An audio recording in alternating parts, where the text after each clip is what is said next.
Hi there, this is Ken from Ken Travels 360.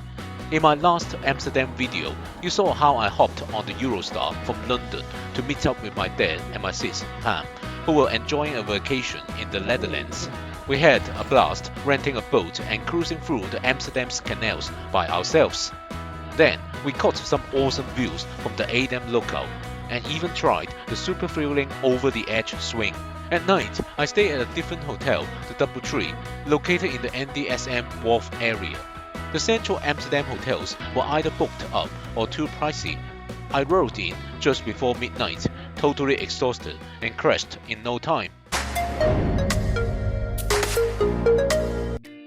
It's Sunday morning, but there's no sleeping in today as we have a full day ahead. So let's go downstairs to have breakfast. As a Hilton Honors Gold member, I get the perk of complimentary breakfast when staying at their hotels. Here at Doubletree NDSM Wharf, the breakfast is served at their charming restaurant, Brooklyn. The decor of the restaurant is of a sprawling open space brasserie style with an open kitchen. As you would expect, they've got the classic breakfast buffet items. Think ham, cheese, yogurt, salad, and a delightful array of pastries. They also have some cooked food like sausages, bacons, mushrooms, and scrambled eggs. In addition, you can also order cooked-to-order eggs like these sunny-side-up fried eggs that I've ordered. Afterwards, I got back to my room to pack my stuff, and soon my dad and Pam turned up. As I don't drink coffee, I invited them to use all the Nespresso pots in my room. Okay, we're ready to check out now. Okay, we're going to Straat Museum now. Our first attraction today, the Straat Museum, is located right next to my hotel in the NDSM area. Let's talk about this NDSM area for a second. It used to be a bustling shipyard located on the north banks of the River IJ in Amsterdam. It's now transformed into a cultural hotspot with a vibrant artist community and home to the Straat Museum. It's supposed to be rainy today, which is why we have selected this place, but unexpectedly it's now really sunny. The Straat Museum is a museum for street art and graffiti and is housed in an 8,000 square meter former shipyard. Before we step through the museum entrance though, there is a visual feast waiting just outside. Look at all the outdoor mural, graffiti, and shipping containers adorned with intricate street art. The whole setting is nothing short of mesmerizing. It serves as a captivating prelude to the wonders that await inside the museum. This area must have been originally sort of an urban wasteland, but with the awe-inspiring transformation, it's been turned into a revitalized area that would describe as industrial chic. Right by the entrance of the museum, you can see this giant mural of Anne Frank, who smiles down on all the visitors. The title of this mural is Let Me Be Myself by Eduardo Cobra.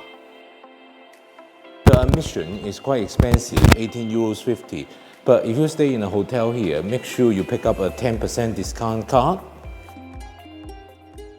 Well, welcome to Straat. This is the Museum for Street Art and Graffiti. I'm going to take you around to show you everything.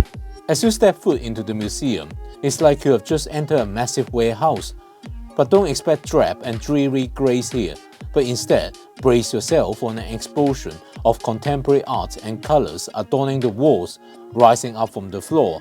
Behind me, this is called Ox Aliens. The aliens behind me remind me of those aliens in Rick and Morty. The whole place here is just ginormous. So make sure you budget at least a couple of hours when visiting this museum.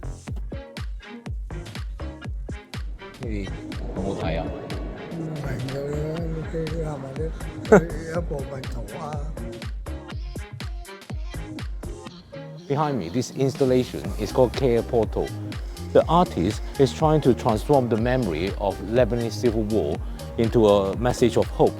So there you will find lots of holes. They are the consequences of explosion and bullet holes. What we are going to do is we're going to use some Post-it note and fold it up, and then we'll put it inside the bullet holes.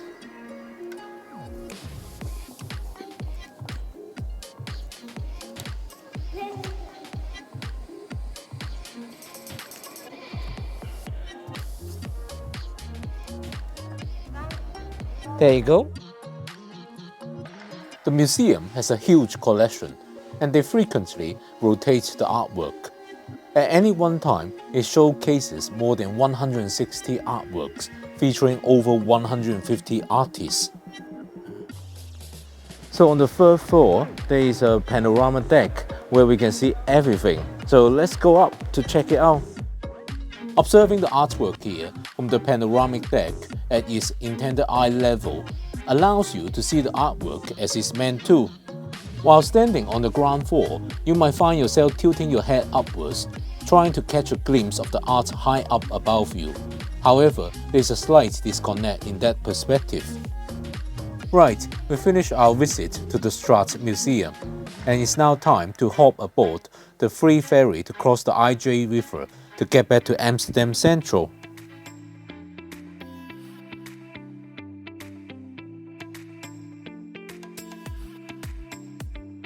It's getting close to noon, and the plan now is to have lunch at a Chinese restaurant. We are gonna be enjoying a yum cha session and eating dim sum, just like what the family used to do on Sundays when I was young. The restaurant is a little bit of walk from the central station, but that's fine as the weather is nice, so we'll enjoy some beautiful canal views along the way. Look at all these buildings, they're skinny and leaning, which seem to be a ubiquitous feature in Amsterdam. This is due to the instability of the land as well as the tax policy back then.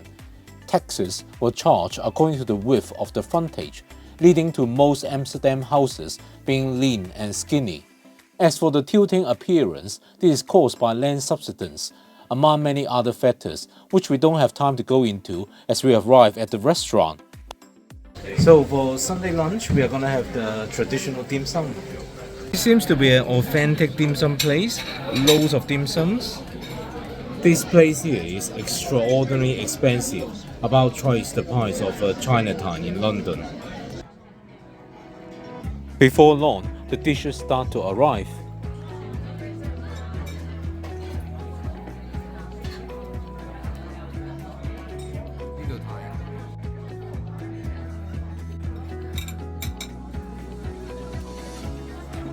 Overall, I enjoyed the lunch, although probably more for the company than the actual food quality. I've had better in Hong Kong and even London. Okay, we're gonna check out the Skinny Bridge. We're gonna take the metro to Waterloo Plan. If you enjoy watching this video, please give me a thumbs up. And don't forget to subscribe to my channel with notifications enabled. That way, you will be notified whenever I release new videos. This is the Hermitage Museum Amsterdam, which is a branch of the one in St. Petersburg.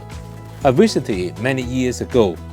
They don't have a permanent collection, but instead they have ever-changing exhibitions.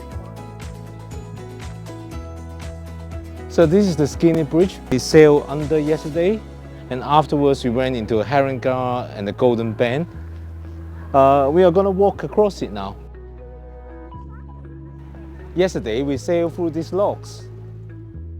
Okay, it's time to return to the hotel to retrieve their luggage and head to Amsterdam Central Station to get a train to Schiphol Airport. We just made the train.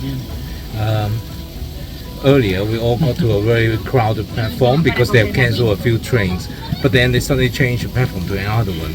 So hundreds of people suddenly rushed downstairs to get to another platform. It was ridiculous. Well, at the end, the train that we got on didn't leave, and all train services were cancelled amidst the thunderstorm. Instead, we had to shell out €100 to get a taxi at the station to get to the airport. We didn't really have other choices though. So they are gonna fly thin air, so they are flying to Schengen, which means we have to go different ways. I'm gonna have to go that way for flying to the UK. So see you in October. And that's the last of the clips featuring my family. But hold on, I've got some thoughts to share as I put the finishing touches on this video. Reconnecting with my family after nearly 4 years apart due to the pandemic was an absolute joy. The footage I've sifted through during the editing process only reinforces the warmth of those moments. I'm really glad that I was able to join in the vacation in Holland, as we created memories that will stick with me for a long time. But guess what? The adventure doesn't stop here. I've already booked a plane ticket to visit both my family and my friends in Hong Kong this coming October, so that's just in a couple of months' time. And this time, I'll be flying with Finnair, as I had some great experiences flying with them back in March. If you are interested to see my Finnair flight experiences, click on one of the video links popping up right now. See you over there!